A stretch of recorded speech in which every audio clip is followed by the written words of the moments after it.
Bonjour, je suis Bruno. Je suis volontaire à aide depuis 22 ans et je voulais juste relater un événement qui m'a particulièrement marqué dans mon histoire militante. C'était en 1996 à Marseille, peu après l'arrivée des trithérapies. Et en fait, il s'agissait d'une personne qui était tunisienne et qui était séropositive.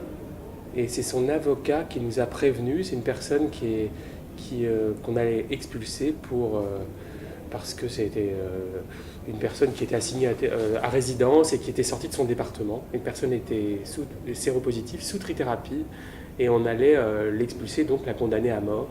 Et en quelques minutes, on s'est tous téléphonés et on a tous décidé de se rendre sur le port, en zone internationale, là où la personne allait être expulsée.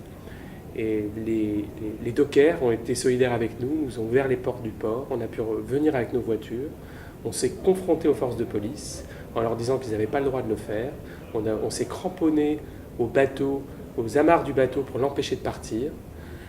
C'était extrêmement passionné. Il y avait des pourparlers avec les forces de police, on avait une circulaire ministère de la Santé qui était totalement ignorée par les forces de police. Et malheureusement, ils ont coupé les amarres, et le bateau est parti avec la personne à bord. On était extrêmement en colère, extrêmement triste, il y a eu beaucoup d'émotions, beaucoup de pleurs. On est tous rentrés au local de aide pour en parler parce que c'était extrêmement lourd.